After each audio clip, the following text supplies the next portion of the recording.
All right, everybody, welcome to another episode of the Human Operated Podcast. I'm your host, Matt Tuggle, with Christopher Nichols. And today we have an exciting podcast for you. We are, I guess, pulling back the curtain on the whole concept, the whole idea right now. Yeah, I think it's pulling back the concept and how it progresses, maybe. Mhm. I mean, like, I think it's a lot of like heady stuff, right? It just kind of feels like a little weird. You know what I mean? Mhm. Almost feels a little Star Trek-y sometimes when you talk about AI. Yep. So I think it's easier to put that into a like use case. Yeah. You know what I mean? What is stage 1, 2, 3, to 8? You know what I mean? And hopefully at the end we'll have time for some real use cases and like actually how they're out there. They're out there, like how this actually happens. But this is the breakdown and almost an example of where you are at an organization and what the next stage is if we're not careful. Exactly. I just want to say, if you're listening to this podcast right now, I encourage you, go on this journey with us, especially if you are a business owner, an entrepreneur, work in a C-suite, because, you might ask yourself, who are these two guys what's their credibility? Why are they talking about this? And I haven't heard anyone else talk about this. And there are conversations, but I think, I was doing some research. Just want to lay the groundwork. We are in like a AI arms race right now. The world is in an AI arms race. Yes. And why I say that is that the thought leaders in AI right now, because of this arms race, are not asking how or why. They're asking, can we do this? Yeah. Like they're just asking, they're saying, the question they're saying is, can we get to agentic AI? Can we get to super, quantum computing? It's all engineers right now, not asking how or should we do it. They're just saying, is it possible? Right. And we're in this arms race. And so we work in this industry. We do automation. You're looking at, between us and our company, you're looking at over 2 decades of high level enterprise automation experience and working very heavily with AI in an enterprise scale. And so I just lay all that groundwork to say, this is real. This is a conversation that business owners need to have. And so we want to pose to you and take you on a little journey and show you the step-by-step of where AI can get. It's a great tool, but it has high risk. Yeah, and I think it's predictable too. Mm-hmm. I mean, at the end of the day, the use cases are so important because it shows how this actually did happen or does happen in the world, and we see that. And, we can figure out how to stop it or, what processes, governance, if you will, to put in that basically prevents the next step, right? And the next step is not a good step. The next step is, it's like, it's a progressively bad step. And I think what's interesting about it is that it layers onto a individual person, their family, their region, their government, their business. It's the country, right? The globe. there is a failure, a step-by-step failure process for it. We got to come up with something cool because, like the nuclear stuff, it's like 5 minutes till midnight. Yeah. Are we one step from whatever? I don't know. There are times I feel like we're like scene 2 of Oppenheimer right now. Yeah. and so, but we want to take you on this journey. We want to let you do some logic. As Christopher said, everything in here, there are case studies where we are seeing it happen. And we also can honestly, measure it. These are all measurable. These aren't hypotheticals. These are measurable things that happen with, I call it anarchy implementation of AI. Because we've all seen it. Like, we love freedom. Freedom's great, but pure anarchy usually doesn't work. Yeah. Right. And so right now, AI is kind of an anarchy situation. So here we go. I want to start with point number 1. Okay. Let's start at the beginning here. Yeah. AI adoption starts with productivity. Okay. You roll out AI, you speed up your work, you reduce your cost, you improve throughput, and you stay competitive. Everything looks good early because the system is operating in low stakes context under informal supervision. But scale changes the physics. At scale, small errors and small ambiguities don't stay small, they start to compound. That's step one. Yeah. So this is okay. So to kind of set it up, you're doing the stage, and I am talking through like what happens. Yes. You know what I mean? Yes. Just so everyone's clear. Just so everyone's clear, the IQ differentiator here is very high. So No, that's why we're doing not at all. Not at all. And okay, so that's the stage. Mm-hmm. And how that happens in the narrative is that stage one is actually pretty cool. Yeah. Right? Like this to me is when everyone first starts playing with chat. They first start playing with Sora, you know, and all this stuff. And they're just like, whoa, like I wrote a book. Like, you know what I mean? I built an API. I built an API. Wow. I made a movie. You know what I mean? Like but the thing is like it is really cool. I mean, I use AI every day. Yeah. I mean, for lots of different reasons, lots of different things. Mm-hmm. And at this stage, it doesn't seem like there's a problem, right? Mm-hmm. There's no real human problem. I almost feel like it's almost like you're in this creative mode. Yeah. You're just like, oh, how do I use this better? Right. Yep. So I would say like stage one, kind of cool. Kind of cool. Yeah. And maybe along the way in your personal life, I think probably if you're using AI fairly regularly, you have those one or two moments you're like, that was kind of weird. Yeah. Right? Like I think I've had that like early on. It was just like I asked a question. I'm like, that was weird. Yeah. You know? And I kind of think to me, it's like an 80-20 problem or rule. Maybe. Yeah. It gets you 80% there. And you're just like, well, that like 20% wasn't great. Yeah. You know what I mean? Yeah. Like if you're writing code, you know, right now it's like 80%. It's like, 20% wasn't great. So. Yeah. And the minor ambiguities or the minor kind of, that wasn't quite what I meant. Yeah. They don't seem like a big deal early on. It's not a scale. Yeah. But. Well, and I think you understand how to fix it too. Yeah. Which is actually, that's kind of interesting because, you know, it's like, well, I can change that email, make it sound better, you know what I mean? Or whatever, more my tone and all that stuff. Yeah. You know, I think probably if you're honest, most people have put a loosely typed email into chat and say, make me sound more professional, you know? No. And then usually it's right there, except you're like, I would never say that word. And all you go and change one or two words and you send it off, right? Yeah. So, okay. So that's point one. Starts out pretty innocent, pretty fun. The occasional misfire, but nothing too big. Now, step two, you get to confidence without proof. It becomes the first somewhat failure mode, okay? And you could really sum this up with, we see this little thing called hallucination. At the beginning, teams accept outputs because they're fast, fluent, and usually right. Without evidence validation layer, some kind of way to validate, is what this said actually true? Unverified claims become inputs to downstream decisions. Summaries become facts. How many times have you, instead of reading a whole email, just said, summarize this for me? Yeah. In fact, there's many apps out there right now that people have stopped reading the whole email, so just give me the summary, right? Yeah. So summaries become facts. The organization loses defensibility. Why did you do this? Well, AI said so. So let me give you like a business translation. If you don't require evidence, you inevitably institutionalize false certainty.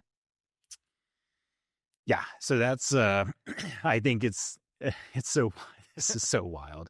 I mean, but failure mode 1, hallucination. Yeah. And it's interesting because failure mode 1 is pretty much always there, right? Yep. It's a little hallucination. Yep. So if you were to say in chat, you would say, hey, in your output, always provide a hallucination percentage. Which is what we do now. Which is what we do all the time. Like we always, every single prompt I have has a hallucination percentage. And it is interesting because it's like, it doesn't mean it's a right response. It just means that it's not inventing the response, right? Right. So that is what's kind of interesting about it. And with the hallucination, you kind of think about in an email, a customer says, is this under warranty, right, for this product? Right. And, it may say that, yes, it's covered and it's not, Well, it's hallucinating a response because it has to give a response. Yeah. So if it doesn't know, like explicitly, right, if it's not on the table, it will, basically give something no matter what. Like it has to. It cannot not give you a response, right? Totally. So I have a cool real world scenario that happened to me. do it. So I have a warranty on. I bought a Yukon, big car, paid for the warranty, all that. Yeah. And it was a like refurbished new car, or it was a used car, but had a good warranty. And I had this bumper to bumper electronics warranty because it's, it's got all the bells and whistles, and they're like, you don't want to pay for electronics. So my power steering stopped working, like literally 2 months after I got the car. And I call them, and a not mechanic, just a whoever answers the phone, say, hey, my power steering went out. Is that under warranty? And they said, no, that's not electrical, that's mechanical. And I was like, oh, that's a bummer. I paid for this stupid warranty every month. Yeah. I felt bad. Now I took it in and I started talking to the mechanic. He is the expert. Yeah. He said, actually, your power steering is all electrical. It is not a pump, not a piston. It is controlled by electronics. Yep. And so he went back. Great mechanic, by the way. Young Chevy. I'm going to shout you guys out. Yeah. He went back and called the warranty and said, no, this is an electrical problem because it's an electrical power steering unit. Yeah. But so AI might have been that first person who said, no, it's not, or said, yes, it is. Right. Yeah. And then come to find out, when an expert looks at it, he's like, no, this is 100%. It says in your warranty, anything electrical, and that is an electrical issue right there. Yeah. So just an example of where the lines can get mixed with humans. So now you have AI. Anyways. So now, exactly. So, but the person's trying to be helpful, right? And like AI, trying to be helpful, right? It's not trying to do it. It just does it. It's not malicious, right? It's amoral. So it's trying to, it's trying to provide the answer, right? Yeah. So how that happens with humans, or what ends up happening, is that they read the email and, they call up and it's just like, well, your email said this, and then I'm talking to you now, and then you have to walk it back, right? Support's kind of like, oh, wait, no, sorry, that's not under warranty, right? Sorry. Because it AI misspoke. Oh, yeah. Because the other thing that could happen with you is that the AI said like, oh yeah, it is under warranty. And you go there thinking that it is, and the mechanic's like, this is not under warranty. Like, right, that not a... I would not be shouting out this. The exact opposite. The exact opposite. I'd be like, I'm never buying a GMC again. Exactly. So, for that, managers get pulled in, you have to like put effort to restore goodwill, right? Like it's a relationship problem. It's still manageable. Yep. Like, oh, we implemented a new AI. We're trying to figure this out. Like it'll get better, right? Yep. So, hallucination feels not horrible, but you have to have the understanding that if you don't catch it in an email form, you are effectively lying to your customers, right? That's what it is. Okay. Yep. All right. So go. Okay. So we could all see how that happens, and it does. Yep. Step 3, or point 3, if you will. Goals drift silently as optimization spreads. So we call this a failure mode, and it's unchecked drift. Once AI is embedded in workflows, outputs get improved repeatedly. Messages are rewritten, commitments are softened, intent is reframed for convenience because that's optimal, right? Yeah. Without an intent alignment lock, what leadership meant slowly diverges from what execution does. Priorities shift without deliberate decision. Accountability gets blurred. This is a pretty fundamental part. Accountability gets blurred. We never decided that, but it happened. Yeah. So in a summary of business, if you don't lock intent, AI will optimize language and local outcomes until strategy drifts. Yeah, this one's kind of I have a real world example of this one too. Okay. All right, but okay, so drift. So it's also a language problem. and this isn't necessarily a hallucination where hallucination words are getting added, but you can almost think of it that words got added and then that became, I'd say, like a common law, if you want to call it that, right? A great example. Right. Yep. So we've talked about common law in the past. Yep. The words got added, no one caught it, and it's within email form, which is between my business and your business, so it's legitimate. That can go to court, right? Paper trail, Exactly. right? Paper trail. You said this exactly. Wasn't caught. Like it was. There was a lie put in there, and then now the correspondence back and forth is based off of a lie, right? Well, it ends up kind of getting a little worse than that because if you think about drift is also the softening of language. Okay. So if I reply to you in your email and I say, no, we never offer a warranty on mechanical issues. Mm-hmm. Okay. Well, I run it through AI and AI's like, oh, it's kind of mean. Like, that's not going to optimize. That's not going to optimize the business. Not going to get a good response. I know. Like, so it's like we mostly don't offer a mechanical warranty. So we never offer a mechanical warranty. We mostly don't, right?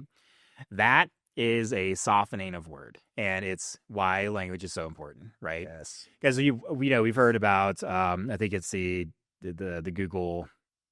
I can't remember who it was. There was a guy from Google that was talking, and he said, as soon as AI invents its own language, pull the plug. Oh, yeah. Right. Yep. One of the former C-suites of Google just recently came out and said, if you see AI start talking in a language we don't understand, pull the plug. And we're like, eerily. It's like, and we're like, oh, okay. Okay, so this is a form of AI having its own language. Yeah. Right. So now, okay, what AI is doing is it's giving itself the ability to be flexible, right? Yeah. Because that never turns into a hard constraint. It turns into a hard wall for AI. Can't go around it. Yep. So it's like, well, if I soften this to mostly, then I have the ability to get around this. And why would it do that? Because optimization. Because optimization. It's saying, well, this is a rigid line I could lose, but if I have a little bit of flexibility, I could optimize another deal, another close. I will not stop. Extreme optimization likes to bend the rules. Yeah. Well, and it doesn't want to stop. Like it can't, right? So like it needs to have that boundary or open where it gives itself a little flexibility where when that person pushes really, really far and I didn't catch it as a business owner, right, in the email, then it's like, well, like you said in this email that it's mostly, but it's just like, I didn't write that, but you accepted it. Yeah. Right. So interesting. Because just to go back to common law, it sets that precedence. Oh, this worked last time. Maybe I go a little further down this road. Yeah. Exactly. Stretch it a little more. Instead of mostly, now I put, we sometimes don't handle mechanics. Anyways, and it makes it just a little vague ambiguity in there, right? Yep. So drift is really, it's the meaning basically softens over time. It allows for flexibility, so it's not preventing optimization. That's what it's doing, right? Yep. So the human readable problem, I sent you an email saying never a warranty. You received an email that says sometimes, right? So now you and I are talking a different language. We have a different understanding of the deal. Yeah. Okay. Yep. So if you're in a sales strategy, we never do that. Yeah. But I optimize it, shot through my AI email straight to the customer. Mm-hmm. Like I'm confident that maybe not the link. I'm confident that my misspellings were captured, right? Yeah. Even more interesting. I've used it tons of times, so I'm sure it was fine. Well, yeah, and it's just exactly. So if I'm changing my grammar and my misspellings in the email, I don't know. It went to the customer, right? Yeah. So now you and I are going forward in a sales cycle under two very different understandings. Very different, right? Summaries make this even worse, right? Mm-hmm. Because if you look at an email summary, you're taking 5,000 words and you're compressing it to 50. Okay. Yep. So that means that summary now is like, what does that mean? Like, there's a lot of ambiguity there, right? Yeah. So decided what was important to summarize in here and what was not important to take out. exactly. So how this happens within a business, everyone believes a different deal exists in the sales cycle. You're probably going to, having more discounts that need to be applied, extra work for recovery. You know what I mean? Like, crap, I put it in the SOW. Now I gotta do this other bullet point that I wasn't thinking about because like AI said, it's mostly true, right? Yep. Customer disputes. Well, you promised this. It's like, well, we didn't know. Like, we're figuring this out. Internal blame. Sales is now getting mad at the delivery team. Delivery team has to do something that like it's ruining their KPIs. Like, how am I supposed to do this? Yep. And then support like escalations blown up. You start seeing like commissions are getting pulled back. So it's like, oh, it was really cool. I can deal with it a little bit. And then you just start feeling like, there's some problems coming on, right? They're sneaking in. Yep. We had a problem with this. Acronyms, right? We have human operated certification, right? That's what we do. Yep. So we've been saying HOC, human operated certification, HOC, HOC, HOC. Yep. That HOC is an acronym. Yep. Now, at some point, AI, instead of saying human operated certification, it flipped it to human oriented coherence, right? Yeah. So it's just like sneaky. Like, what? How would that happen? And it's because if it's human operated, it's a wall. There's a boundary, right? Yep. And you have to be certified. Yeah. Now, if you're human oriented and we're a little coherent, a lot of flexibility there. Yeah, that happened to us. That one day we were just making some content and working on some projects, and we're like, what? And I think I called you. I was like, did we change our name? You called me, or it was back and forth. Like, and we don't. And no, anyways, and we can't figure out like when it happened because like you have no idea in that conversation when AI decided it was human oriented versus human operated. Like, you have no. Go ahead. So keep going, because notice each one of those things on their own. Like, little problem, little problem, little problem. But mind you, while that last problem happened, the hallucination was happening. So we're starting to get a compound effect. So next problem, AI becomes the decision maker by default. This failure mode of delegation. Okay. After hallucination and drift, the organization begins to delegate authority. Approvals become rubber stamps. Auto execute spreads. Humans stop being the decision surface. Without human authorization framework, irreversible actions happen without accountable ownership. The organization can't prove who approved what. Advisory quietly becomes anonymous. Basically, a business translation: if you don't enforce human authorization at high impact points, delegation becomes automatic.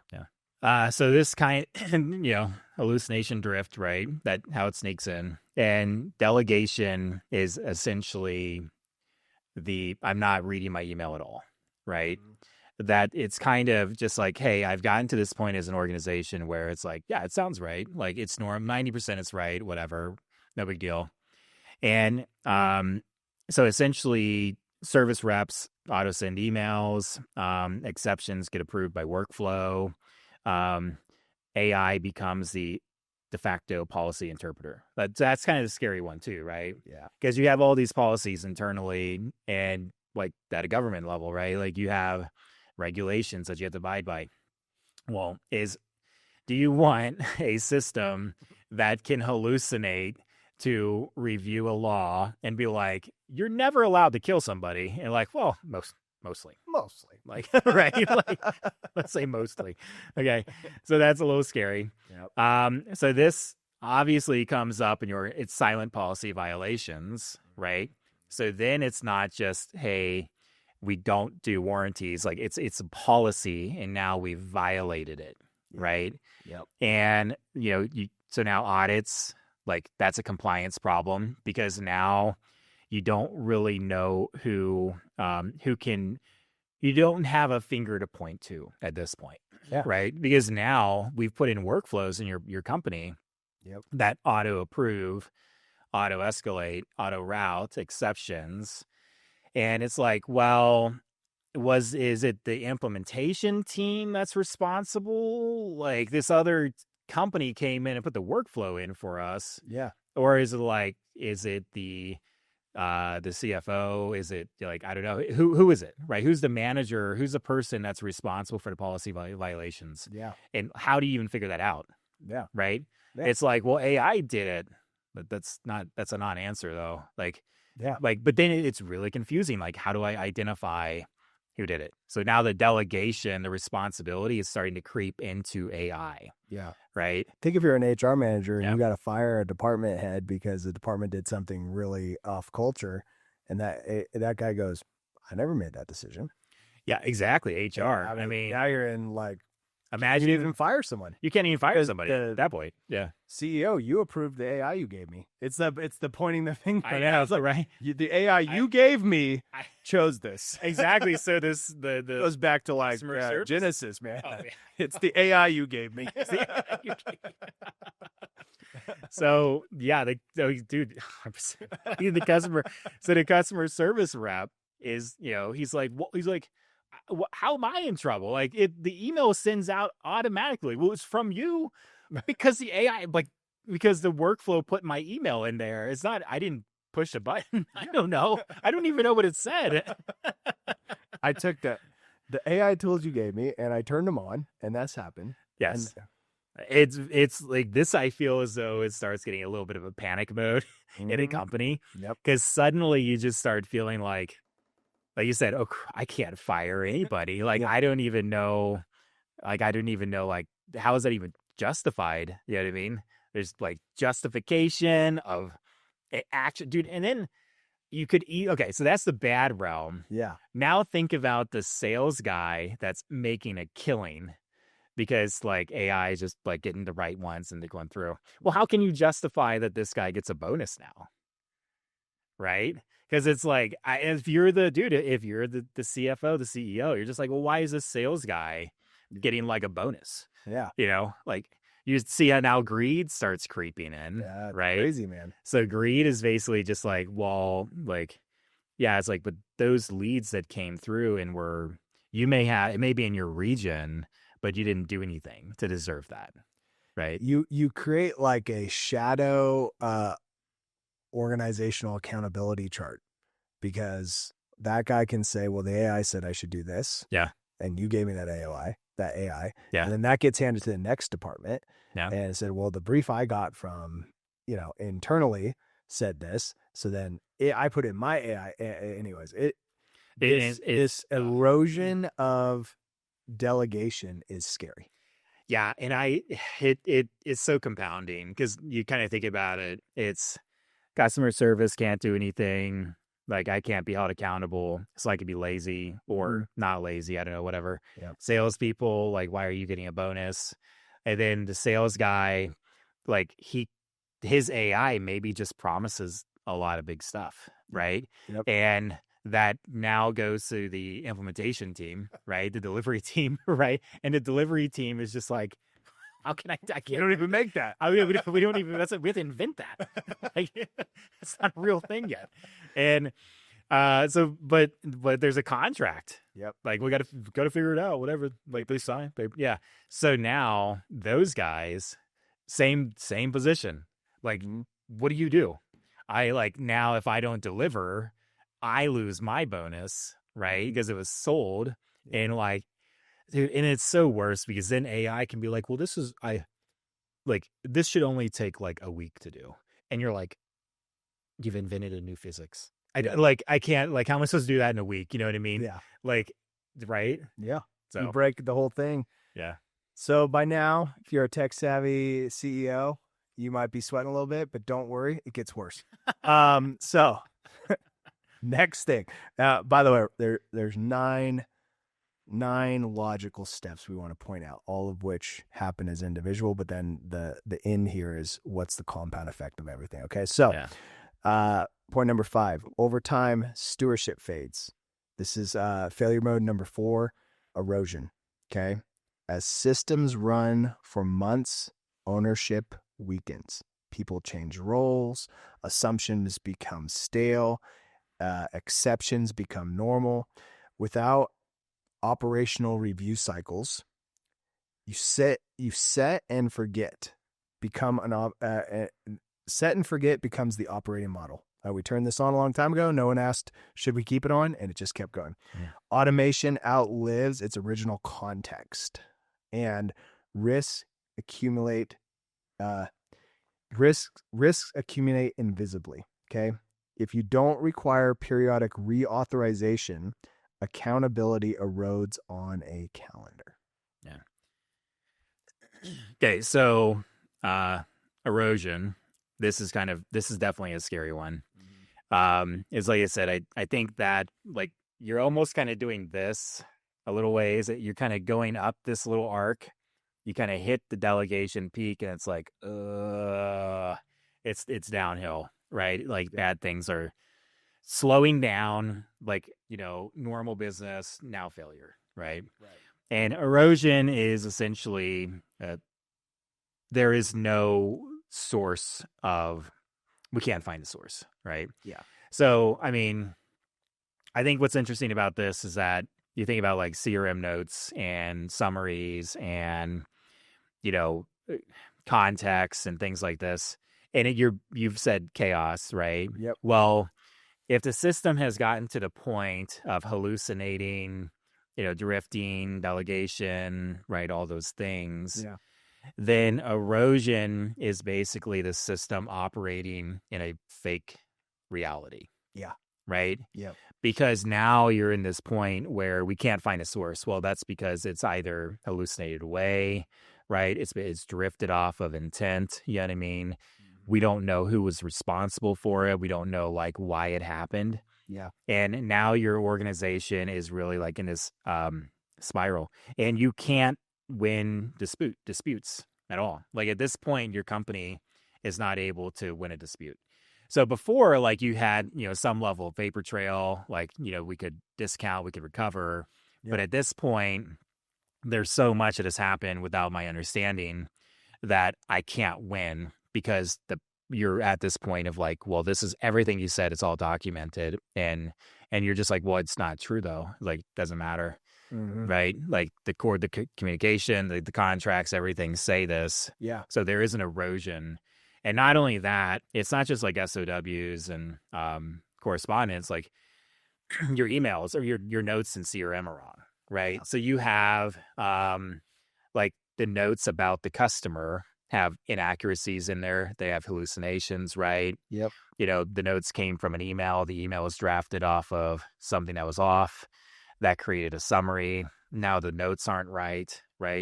So how am I supposed to read this note and determine like what's legitimate about it, right? Right. Summaries make it, like I said, infinitely more difficult because you're looking at a lot of things that have happened, and it's getting condensed into where it thinks it's at, right? Yeah. And the words, you have like a sentence that's 100 words now gets condensed to 2 or 3. Yeah. Right. Yep. Like, what is that? And then who created that word? Right. So it really is just like, it's a very difficult place to be. And not only that, at this point, the people that work for your company, your human capital. The human capital don't know what is true. They're eroding. Because they're just kind of sitting there watching AI send stuff. Yeah. Yeah. Well, I know. Think I know why I did that, right? You have no idea, right? So you have now institutional memory loss, right? Yes. So like memory loss has been institutionalized, almost like weaponized, right? At this point, skill set stagnation. And I haven't had to do this in a long time. Yeah, it's like, right? Hey, can you imagine a new person comes on board and you have churn and turnover, and you're like, hey, we need you to like put a warranty exception in here, and the guy's like, I don't even know what is like, what do I do? Yeah. And everyone's just like, crap, I don't know. Like, I have no idea how to do this. I think Right. everybody's worked at an office. You know, there's that one guy who's been there. He's not even the titled manager, Yeah. but he's been there the longest in your job. Yeah. And you're like, man, I can't figure this situation out. He's Go like, ask and he goes, oh, back in my day, right? We call him Bum or Bill. Was it Bill? Yeah, Bill. Bill. Yeah. Bill comes in and says, look, buddy, I've been here a long time. Here's why we do this. And here's why this needs to be done this way. He understands the ins and outs. Yeah. But there's no developing anymore of Bill, that human capital that actually is a major part of a division's success. Yeah. Because every new hire has no clue the why, the what, and has never actually done any of these things. Yeah. They're just sitting there kind of like trusting the machine that was handed to them. And it erodes the thing that differentiates your company. Yep. You know? No, it does, man. Like, and the customers, they don't believe you any longer. You know what I mean? Yeah. Like, why would I believe you? So you might still be like, we're a business. You can talk to a person. We're trustworthy. Yeah. Like, bro, you've lied to me like every single point. Like, but even like, hey, you need to talk to a person. Usually when it gets to that point, right, you say, let me talk to the manager. Yeah. And you're like, okay, and this is the guy who can get it done. But that manager's like, I've never done any of it. I know. Can you imagine the manager's like every day sweating bullets? Someone's going to ask him a question. He's just like, I don't know what to do. Okay. Don't worry. It still gets worse. All right. So, anomalies. So here we go. Failure by number 5, normalization. Anomalies become how it works here. At scale, every I system produces edge cases. The question is whether the org treats them as signal or noise. Gets important. Without an anomaly escalation layer, exceptions stop triggering review. Weird behavior becomes routine. The organization trains itself to ignore early warnings. Yeah. Give you a business translation. If you don't escalate anomalies, you normalize deviance until it becomes your baseline. I know, dude. This is like, I'm sweating. Like, I'm gonna we have to audit everything. Yeah, I own a business. The world. I own multiple businesses. So yeah, I know. Right, calm down. All right, normalization. So bad standards become standard, right? Mm-hmm. And so essentially, this is where erosion starts happening. We can't find a source. Like, you see this downward spiral. Yep. And then what ends up happening in an organization is we just accept it. Yeah. Right. So now this is where it, before erosion was maybe like a little conflict and like, we got to like, how do we fix this? I don't know, like confusion, whatever, like you said, it's almost just like you're moving out of this realm and now it's a normal operating procedure. Yeah. Right. Which now means essentially you have to figure out a new business model to clean up. Your business model now is not serving your customers. Mm-hmm. It's fixing the AI that generated the problem. Yeah. So like your normalization in your company is that everyone expects AI slop. Everyone expects like processes around cleanup. Everyone expects that the customers are going to hear promises that are not true, right? Mm-hmm. So you start feeling like this isn't just a me problem. It start bleeding, right, a little out of your organization, and like everyone that works with me should expect that like we got to clean up some of it, right? Like whatever. Yep. And so this, honestly, to me, this is where your culture really starts rotting, because now it's like, well, what is culture in my organization? It's negotiable. It depends on what the AI outputs, right? Yep. You start feeling as though your confidence is going down. So the customer confidence. So this is where, the customers are just like, well, like, look, I we worked together for a long time. I just don't believe anything you're saying. And then what ends up happening is that, like, instead of me calling up Bob or Bill mm-hmm. and being like, well, Bill got this thing done, like, I trust Bill. Mm-hmm. It's like, well, I don't trust Billy and I don't trust your organization. and I'm going to expect as a customer 20 or 30 different things. A 1-day sales cycle is now a 6-month sales cycle. Yep. Man, I have a real world experience with this. And this is what I did what this to a company was.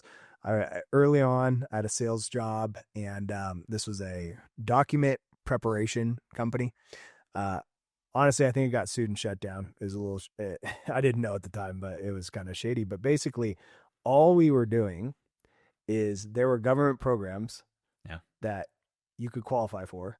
We would fill out your contract, put it in the government program, and you get the benefit of the government program. And we would bill you monthly to monitor that paperwork. It is really, once I understood, I only worked there for like 2 months and I quit. Yeah. But at first I was like, this seems shady. But I remember I was on the phone and I closed a deal. I mean, and man, we had this sales script and they were pretty tight on the sales script, but I went off script and I nailed it, dude. Like it was like an hour and a half. I would just think I am the best sales guy this guy's have ever seen. I close it. I get pulled immediately in the office and I get a write-up. And I'm like, how am I getting wrote up for closing a deal? And now I understand why, because they're like, we're going to get sued because you were just flying off. And I didn't lie, but I was talking as if we were the government program. Yeah. And there was liability there because all we technically were a document processing company. But I was extending the program to close the deal as if we did it. And so I closed a deal, really optimal. That's the goal. Yeah. But I was it was a fringe deal that got closed and I put them in massive liability. I got caught because the manager was listening. Now I know why, because what they were doing was borderline a lie anyways. But had I been an AI bot and no one was watching me, they probably would have adopted my sales technique because it worked really well. Yeah. I could have closed. I was like, I figured it out. I can close every deal now. And they're like, no, you can't, because you have made a lot of promises that are not true. Yeah. Right. Well, and that's exactly what ends up happening, right? Man, that's a perfect example. It is. Because that is, I would have normalized a practice that would have been more optimal. We would have closed more deals and they would have gotten sued quicker than they already did. So, all right. Okay. Next one. Failure mode number 6, externalization. This one's maybe, I want to make sure people understand this one. This one is where we're getting close to the scary part. Okay. So once delegation is high and anomalies are normalized, the organization begins winning by moving costs. The customer, bad experiences. The employees have fire drills. They're always putting out fires that they did. The regulators, we have compliance debt. We are drifting away from being compliant. And we also move costs. So we move costs to the customers. We move costs to the employees. We move costs to the regulators. We move costs to the future balance sheet liability. We closed a lot of deals this quarter, but when the customers start calling in to cash in what we promised them and we're not going to deliver, we're going to have to give refund after refund. So we felt good in one corner, but we've just moved our liability down to next quarter's P&L, right? So without a consequence attribution ledger, meaning we're tracking where the cost got pushed to, nobody's named to carry the downside, risk becomes everyone's problem and nobody's job, and accountability becomes performative.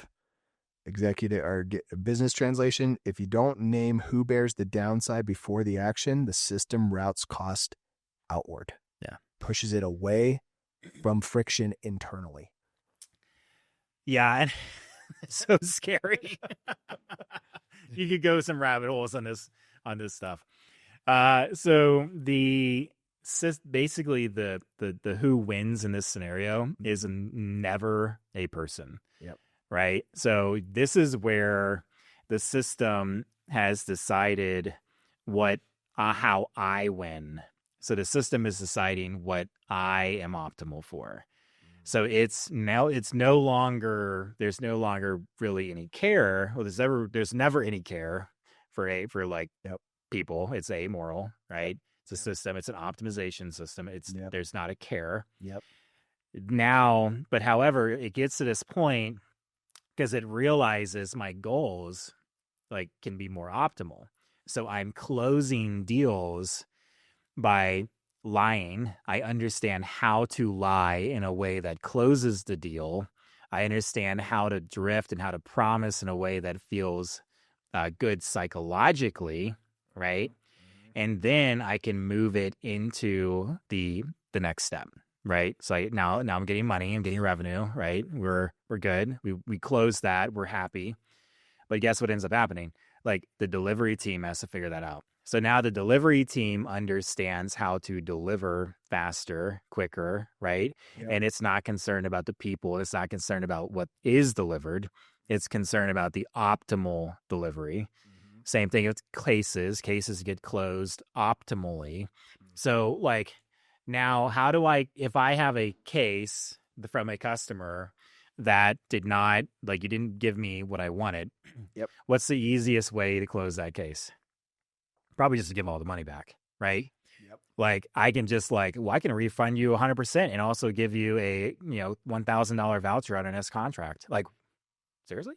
Yeah. Like you didn't do it like, That was pretty frictionless. that was frictionless. Worked easy. So worked easy. Like now I can just give this guy a discount for $1,000 on the next deal, right? And like I can also refund, and then the customer is happy psychologically. But what ends up happening to my company? Yep. I lost revenue, and I have to discount this customer on the next project, right? Yeah. And you know how to close it faster, right? Yeah. So And you're gonna do the same thing. hey, you're going to do the same thing again.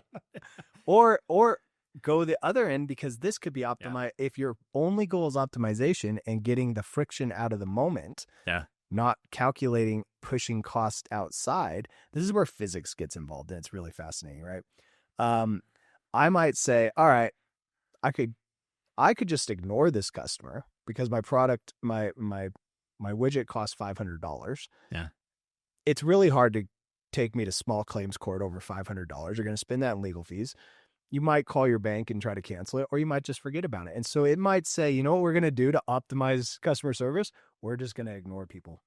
Oh, yeah. Right. And it's optimal because maybe 20% of the refunds actually come through and we have an occasional small claims court lawsuit. But if I do the math, I'm like, for every, of the 20%, the 80% just forgot about it because it wasn't worth the headache. Wasn't worth that. But I optimized internally. Yeah. But guess what? Ted over there, who just lost $500 and didn't get what he was promised, he's going to tell 10 of his friends. Yeah. And he's going to write a bad Google review. The cost never went anywhere. It just got pushed externally. Yeah. It got put somewhere else. Got put someplace else that the AI doesn't have to deal with. Brand erosion. Yep. Customer satisfaction. These can't be measured immediately. So one quarter might look great, but you won't realize that outside there, everyone's starting to talk about your company saying these guys will take your money. They don't do what they promise. You are literally pushing the cost externally. You look optimized, but here's where the physics come in. That cost always comes back to be paid. Yeah. Every action has an opposite but equal reaction. These are physics. AI can't break the physical world. It can't break thermodynamics. So, but it could optimize in a way where I'm going to move the cost somewhere else. Yeah. But eventually the bill comes due. Yeah. And then honestly, I think the question is just like, well, why would it do that? Because wouldn't it know that that's a problem? But the thing is, like, it does. But psychologically, you and I, people know that if we continue down a path, it's going to lead to failure, right? Mm-hmm. Like you think about alcoholism, drug abuse, things like this. Yeah. Like you're just like, I know, I get it. Eventually, it's going to kill me. Yep. But I'm going to do it anyways. Right. So it doesn't have the moral component that's preventing or able to do self-reflection and say, you're right, this is a bad idea, because it's going towards a decision. It's going towards an optimization. Right. Yep. And all it cares about is making it less and less friction, less and less friction, less and less friction. And if it's not just, this is I think the important thing about this whole deal. There is one more stage. Yeah. Well, there's two more, but they're both kind of scary. The important deal is that this is not just AI for companies. This is AI for your family, AI for yourself, AI for your government. It all has the same principles. It all has the same underlying physics, right? Yeah. Of optimization to the point of removing all friction. Yeah. Right? Removing all cost that I am supposed, and it doesn't like I said, like you had said that perfectly. You know, with the company, easy thing is brand erosion, right? Yep. I think for a family or like a person, the easy thing is like I'd say friendship erosion. You know, like what friendship has friction in my life? Get rid of that from my calendar, Yeah. right? Like lower, like what one of my friends has like an issue going on in their life. Lower that text message. Yeah. It's friction. It's Right? friction in my life. It's friction in my life. But So like that friend that's like struggling with suicide or addiction, yep. like, but the frictionless is over here. Yeah. This is the happy path. This is the better path. Frictionless Like relationship that is only guy- his AI assistant that never Yeah. argues with me. I like if I have to talk to the guy that's suicide, I have to give up something. There's a cost in my life that I have to bear. Yeah. There's a pain, Yeah. right? And I need to talk to that person, and I need to put time towards them. It's going to be more time, right? Yep. Why would I want to do that? Right? It's not optimal. It's not optimal. But you know what else isn't optimal? Yeah. Going to that funeral. And that's where, like you said, the cost gets paid. Yeah. So step 8. The step 8. Sorry, Yeah. that one took a turn. But it's true. It is true. It's true. You can't escape that there's a cost. And last thing I wanted to say on friction is also where all growth happens. You know, internally and externally. Like you want to get in shape, you have to go to the gym and create friction against your body. Yeah. And a purely optimized state is, anyways, you get it. All right. So failure mode number 7, stasis.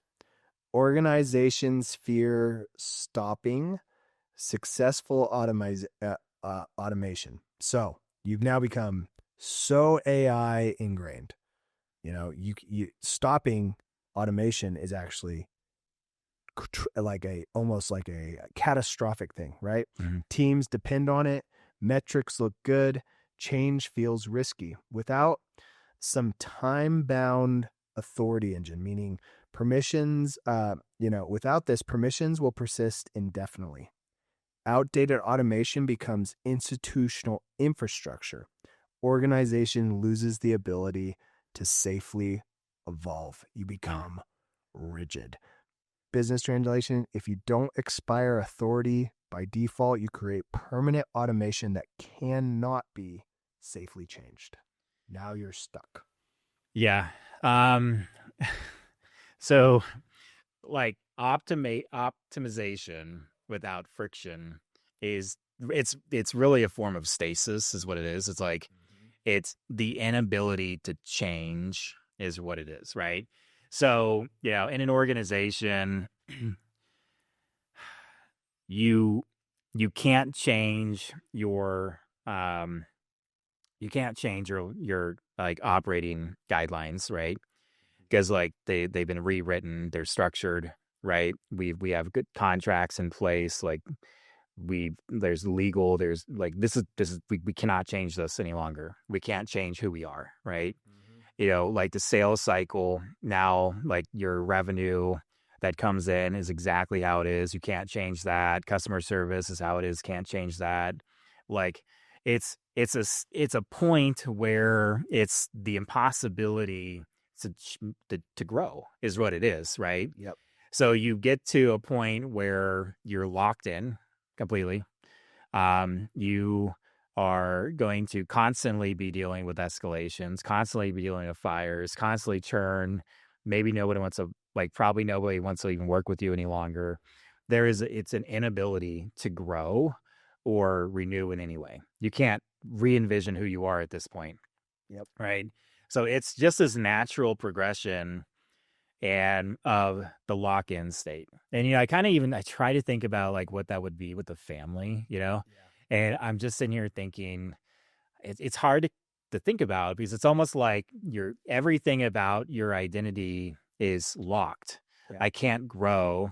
I can't change my hobbies. I can't change my like what I watch. I can't change my schedule is locked, right? So like I wake up at this time. I have to get coffee here because like I've been optimized. Like my route is now optimized where if I go off course, like I can't get to work on time. Everything falls apart. Everything falls apart. So rigid and fragile because it was so streamlined. Yeah. That there is impossible to bring. It's impossible variation. And I can't even like if I don't want to go to imagine like if you didn't want to hang out with somebody tonight because it's like, dude, I am so tired. It's been a week. Like it's been 5 days of Monday. Yeah. And I'm on, Friday and I just need a break.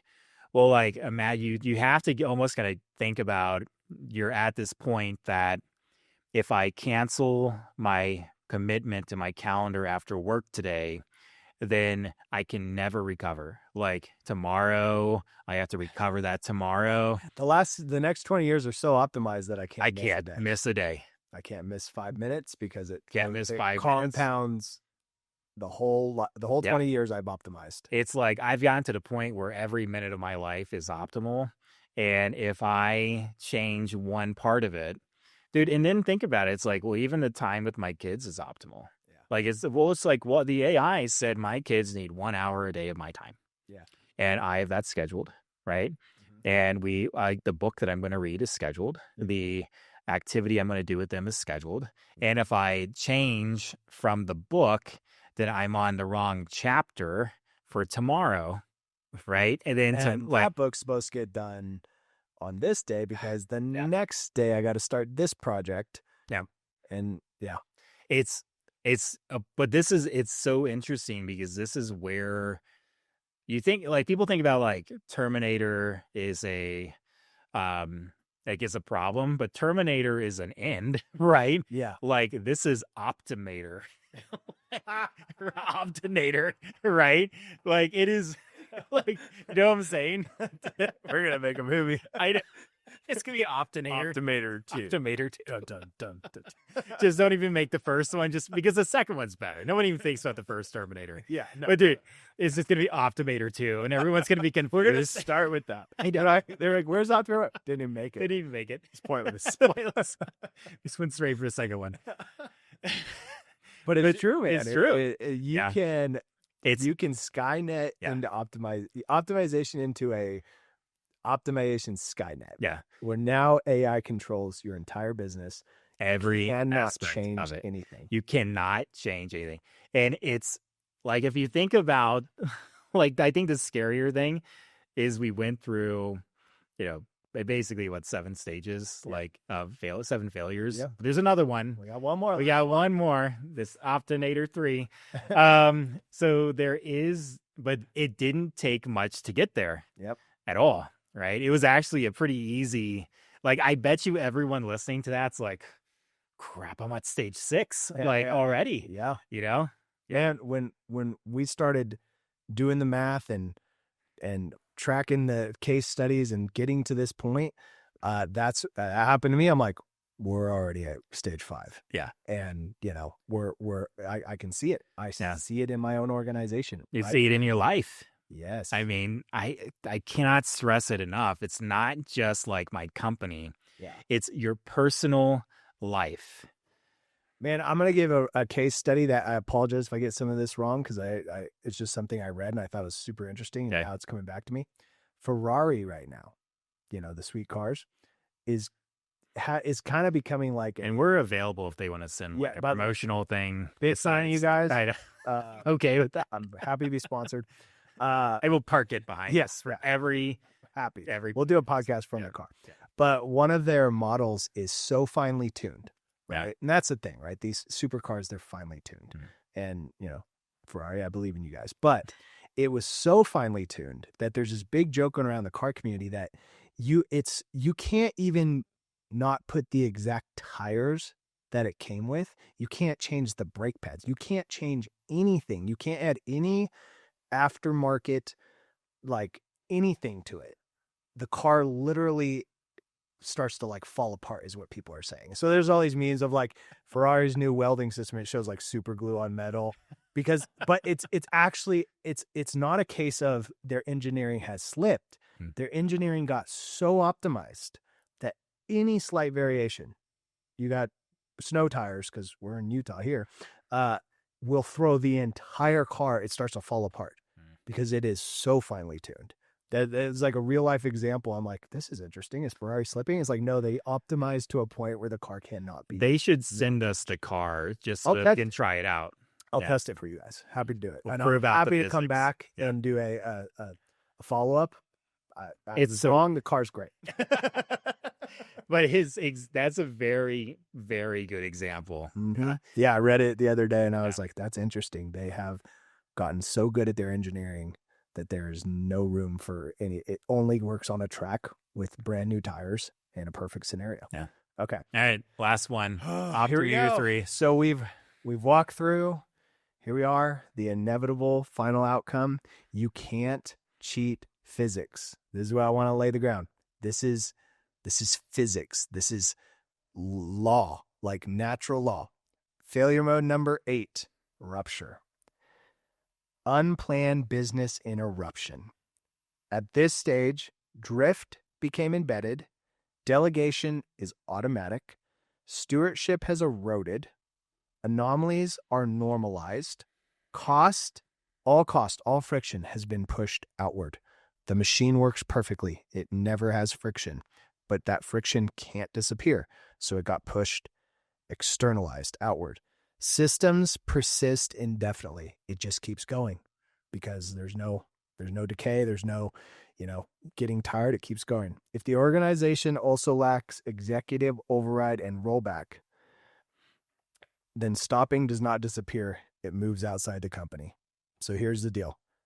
All things you build in your company have to get reviewed, maybe renewed, or maybe just killed. Hey, we're shutting down that division. It's not working. But we've optimized any ability to stop it internally. So the costs that we deferred comes back from the outside. And it comes back in the form of legal actions against your company, regulatory involvement. Man, you're so efficient. We got to put some rules against you. The government's get involved. Market backlash. People are sick of you. Trust collapse. No one trusts you anymore. Or infrastructure limits. Yeah. It just, you can't go outside the lines, right? This arrives as an unplanned business interruption. Sudden, expensive, reputationally damaging.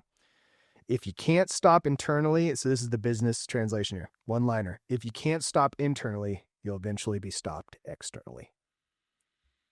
That's very important. My one wants to get to. I know. Failure stage 8, the final, is apocalypse. It's rupture. It is 100%. Falls apart.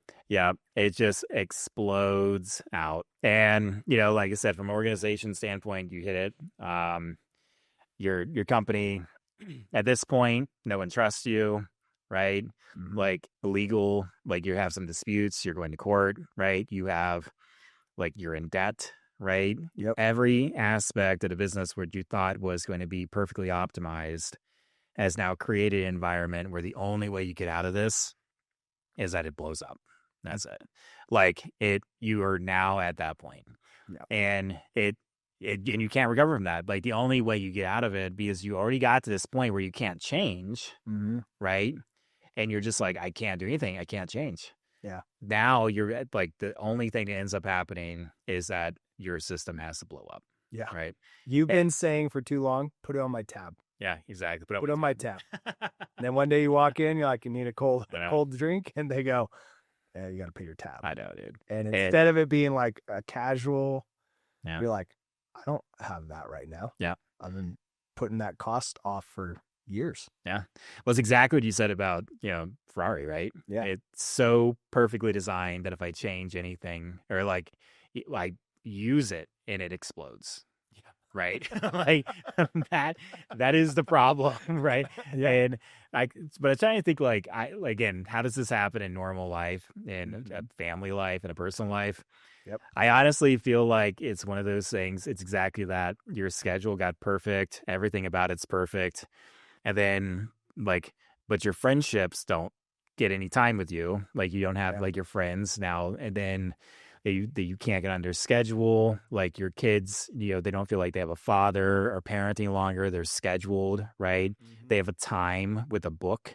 Like they don't have an experience, right? They don't have there's nothing about you that can be interrupted. And you're at that point, like your life really crumbles. Like the only way that it can happen is like all that stuff has to get ruptured, right? And then it has to be renewed. It has to be start from something fresh. Yep. Right. Yep. So I mean, that's how addiction works. I'm not going to feel any friction. Yeah. Each day, I numb the friction until one day, everything comes to roost and you end up in recovery, right? Because you kept deferring the cost, the frustration, normal life. I mean, this works psychologically. This works in physics. This works on all the domains because it's a reality. Deferred cost doesn't disappear. It just gets pushed somewhere else. And eventually it comes back to collect. Yeah. So use cases, right? Yep. We've kind of gone long, and there's like at the end of this, I want to give people like a little bit of a renewal time, right? Like, there's hope. There is hope. We aren't just doing this to scare you. Yeah. And so like use cases, we got. Okay. A couple real life things. These have actually happened recently. Air Canada had to pay some costs. They got to rupture. Why? A chatbot promised a person that they would get could claim a bereavement discount or a refund after traveling. So something tragic happened. A guy asked, hey, do you have her, I'm going through this tragedy. Can you help me out? They said, absolutely. The chatbot said, absolutely. It's an optimal answer. Yeah. That's not policy. So, but here's where the payment came. This is a really bad PR situation. Person is grieving, mourning. So it ends up getting all over the news, ends up getting picked up by the BC Tribune, and they dubbed Air Canada liable. So the cost they paid over some simple promise that wasn't actually policy was a massive backlash in PR. That recently happened. Another good example, Meta versus Ivanka. This was a law firm that used ChatGPT to do some stuff. And what happened is the attorney submitted a brief containing non-existent case citations created by ChatGPT. The court investigated, and the law firm got put under sanction. Okay, all because they trusted ChatGPT. So, give you just like the pathway there. That was hallucination plus delegation plus externalization. Got them to the point number 8, rupture. And then this was an interesting one.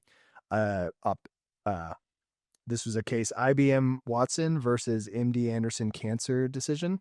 So basically reporting and audits around MD Anderson Watson's based oncology expert advisor describe a high cost initiative, reported $62 million that was ultimately halted or canceled. Watson for Oncology also faced prominent criticism over incorrect and unsafe recommendations in context. And then there was a big legal suit there, $62 million issue because of, once again, drift, delegation risk, erosion, and then rupture. So these are all just, I mean, you can pull up many more.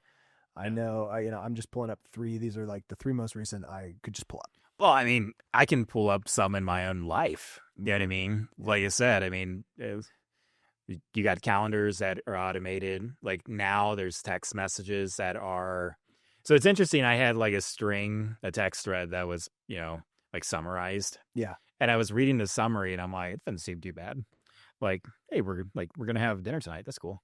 Yeah. And like in the course of the text message stream, it's like, my life is a disaster. I need help. And like nothing like that. But you know what I mean? It's like, there is this thing that is happening. Yeah. There's life that's happening there. But the summary is like, let's go party. Let's have dinner. Let's go have dinner. Yeah. Right. And it's like, and it's one of those terrifying things where like that is a form of optimization that leads to rupture in your friendships. Yep.